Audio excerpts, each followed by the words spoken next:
I'm Dave Colton, a member of this congregation, and this morning I have the pleasure of introducing our speaker, Dr. Patricia Jones from the Unitarian Universalist Service Committee, the UUSC. Many of you already know something about the UUSC. Maybe you're members.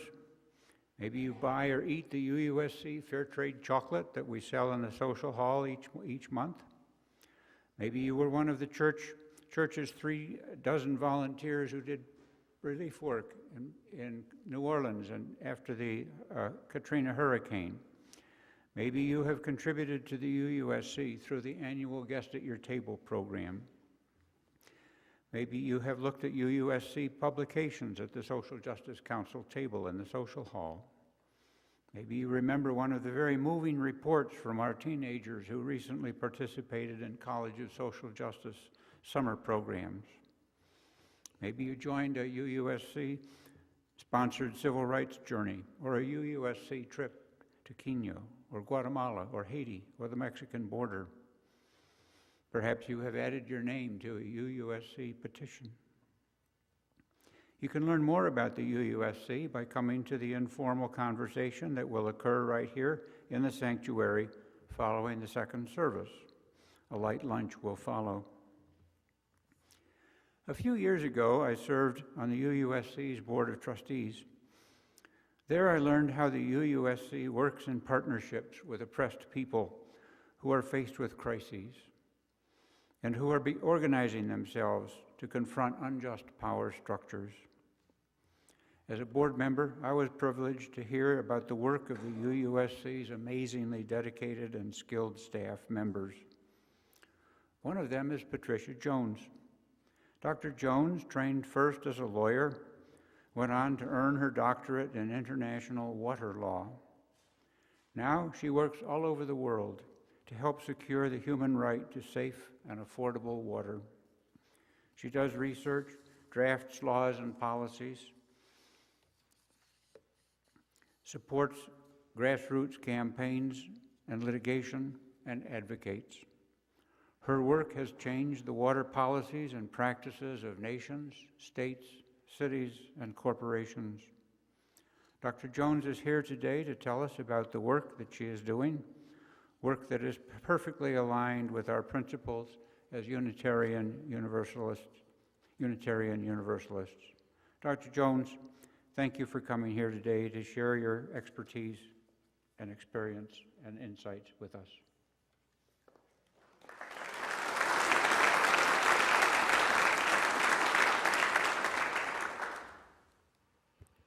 Good morning. We have had such a warm welcome here in Albuquerque since last night. Being in your sanctuary this morning is such a great honor and pleasure. I have to say, I come from a very small congregation in New England. We have 68 to 75 members, depending on if it's summer or not. Our choir has 8 members. They make a gladful noise. I probably would get up on Sunday morning more often if I could listen to that gorgeous service and song. Thank you, that was stunning.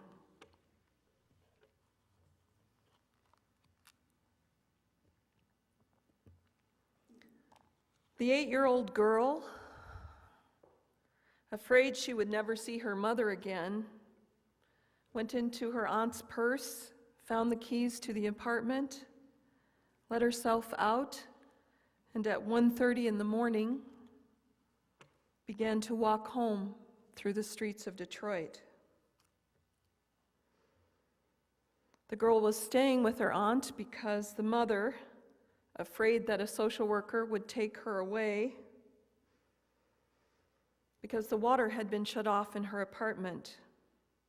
This even though Mom had paid $2,800 on the water bill. She still owed over $5,000. This is an impossibility. Family of 5 can't possibly use that much water. Clearly in error, the Detroit Water and Sewer not only refused to acknowledge the payments, nor that the bill was wrong. How could this come to pass? We're coming in the middle of this story, of this case, and let me assure you right now, the little girl is safe at home with her mom. You see, the water was shut off to the house in May, restored in late June, about 6 weeks later, but was under threat of another shutoff. Mom had returned to the utilities offices yet again after many attempts to try and get the problem resolved, and had brought a social worker with her for support, along with all of her documents of payment, the bills showing the errors. School was out for the summer in June, so she had her 8-year-old with her. So as they were standing there at the window at the utility, the social worker learned of the shutoff in May and learned of the looming shutoff in the following week. And in a very unguarded comment in front of the 8-year-old, the social worker said that if the water was shut off, she was bound to take the children out of the home and into foster care. The mother, afraid that the social worker would do her legally mandated duty and do just that, to begin proceedings to take the children away, immediately upon getting home, made arrangements to have the kids go live with her aunt. You see, a water shut-off in almost every state in the country is a de jure sign of neglect. That means by law neglect. Even though not in fact, of course. The mother had made arrangements during the time the water was shut off to bathe the children, to get clothes washed, to buy water, haul it home, use the neighbors' toilets. The children were not being neglected. What else happened that night? A man on the streets at 1:30 saw the 8-year-old and encouraged her to wait just a moment with him on the street corner while he called the police. A good Samaritan. The police officer, a true public servant, rather than immediately taking the child to the detention center for foster care, instead returned the girl to the aunt's home. The aunt called the mother, and in the early hours of that same night, the 8-year-old was back home safe. So that's how an 8-year-old girl can be on the streets of America at 1:30 in the morning, walking to her mother. Because the third largest water and sanitation utility in the country that served 40% of the population of the state of Michigan had turned the water off in error. Well, not exactly only that. You know that there's more to the story. One thing among many that I've learned over the past year working on this case in Detroit that you may not know is that Detroit is a city of heroes, of everyday heroes and great heroes, of strong women and men, generous and welcoming and fun. Those people like to have fun. And of people who take into their hands the lives and care of their neighbors and their city, Detroit. If you haven't been, Detroit's beautiful. Right through Detroit passes 60% of the waters of the Great Lakes, one of the great ironies of this case. The Great Lakes, one of the largest freshwater bodies in the world. In fact, Detroit takes its name from the French word détroit. It means water passage or strait. A day, 2 weeks, can change the lives of many.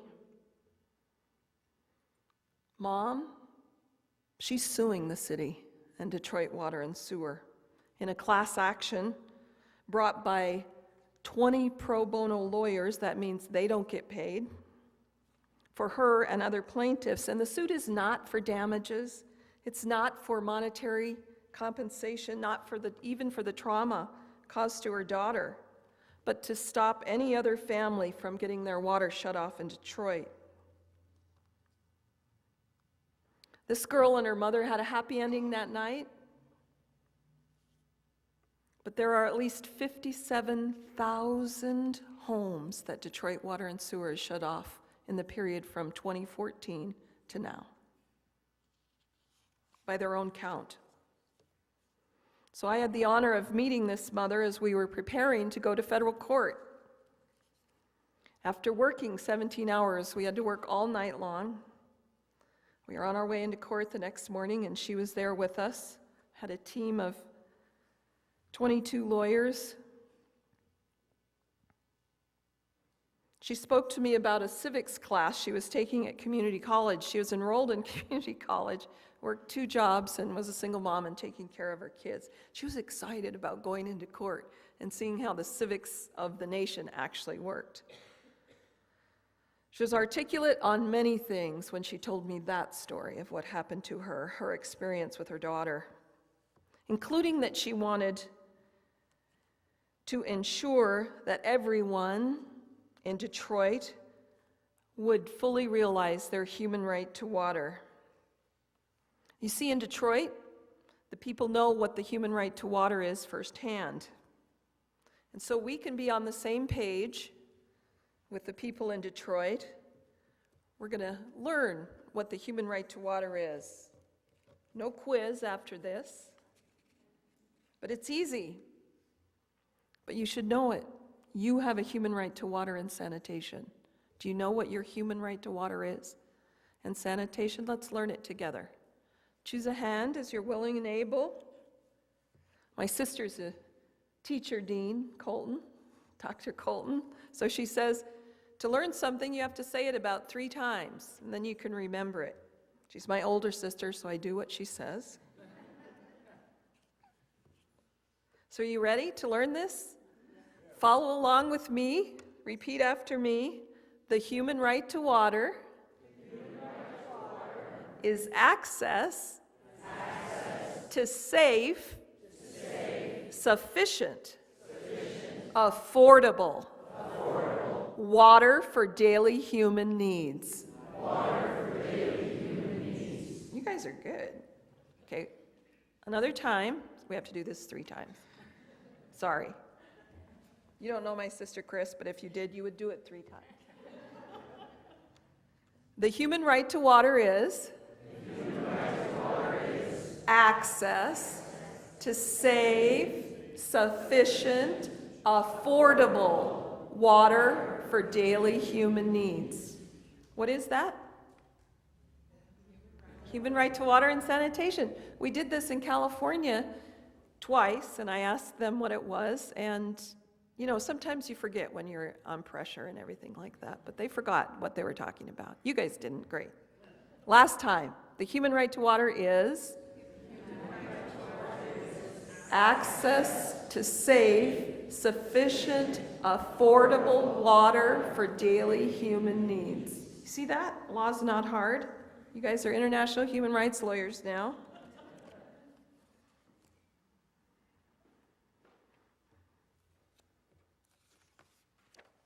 You know, I love the law. See, I thought that would be like kind of a stimulating title to the sermon, not the usual thing people think about the law. And then I saw it on the bulletin board outside, and I thought, oh, that looks a little pretentious. But I actually do. I love the law. You see, for me, law is more than a principle. I have 3 law degrees, so you can tell. It's a religious practice for me, actually. It's a faithful practice. It's art, it's science, it's poetry, and I think a little bit of human magic is in the law. What I do absolutely, without a doubt, know is the law is in our hands. And I also know what the law is not. It's not distanced from us, apart from us, like Hollywood movies depict of great lawyers or erstwhile do-gooders taking the law into their own hands. And the law is not the centuries-old critique from Henry VI, the famous controversial speech, "First let us kill all the lawyers." They never say the second half of that quote. Do you guys know what the second half of that quote is? "So the people won't know their rights."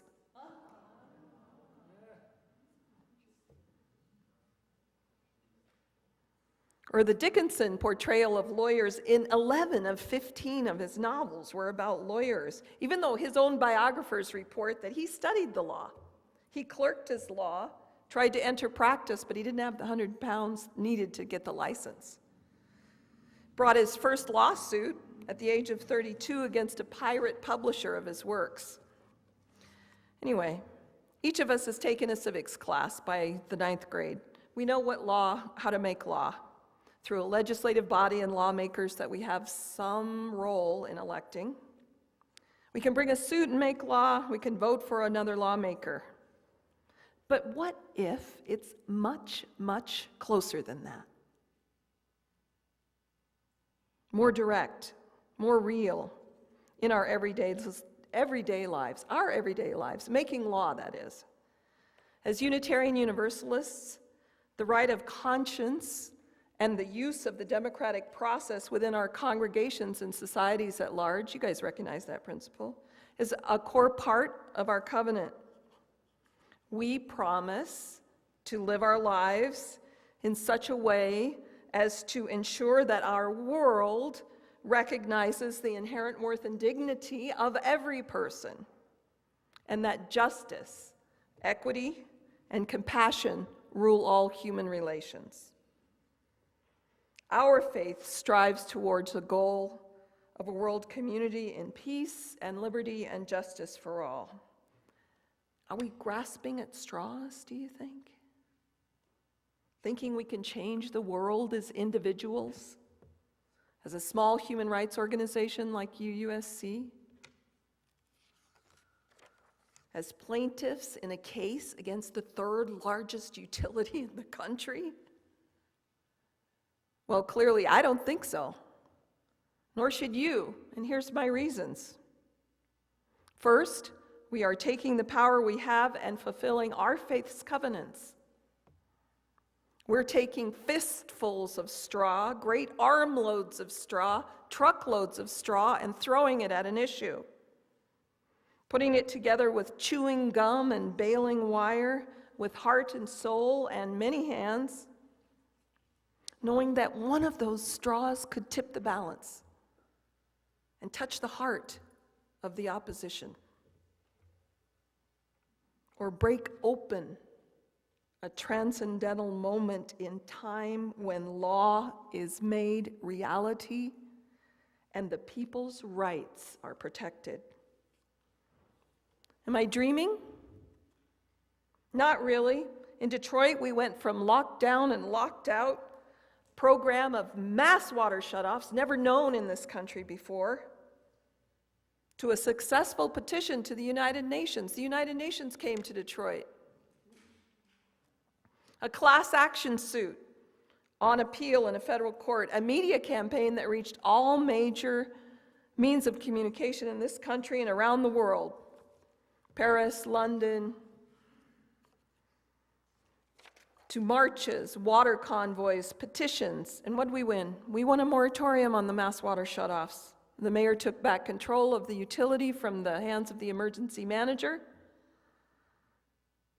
6,000 Unitarian Universalists across the country clicked those annoying little online petitions that you must get lots of emails about, and you hesitate because, oh my God, they're going to send me another 100 emails on something else. 6,000 Unitarian Universalists said no. We printed them all off. Not confidential addresses and stuff, names and cities, of course. We carried these packages with the local UU statewide action network, and we hand-delivered them to Detroit Water and Sewer. We hand-delivered them to the Detroit City Council and to the mayor. The mayor announced a debt forgiveness and assistance program and funded it with $2 million in support for the lowest income families. The click of an online petition. What if we had only gotten 2,000? What if the UU Statewide Action Network couldn't have organized the 22 churches in and around Detroit and Lansing, which is Michigan's capital, to help out?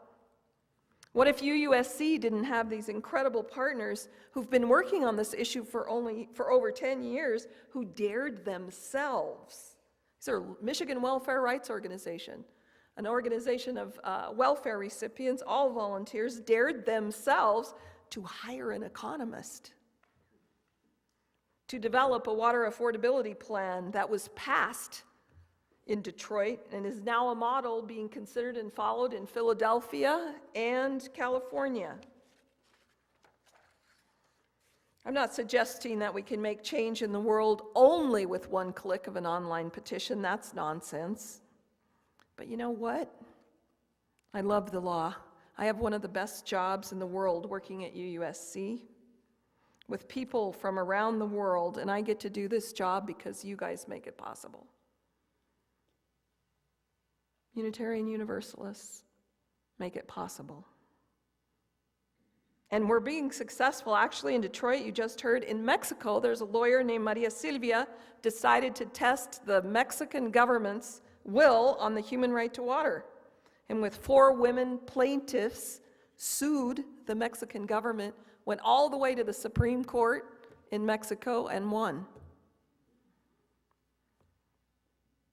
And in the process, won a constitutional amendment, including the human right. Can you imagine if we had I can imagine this. Can you imagine if our Constitution had a human right to water to protect everybody in this country?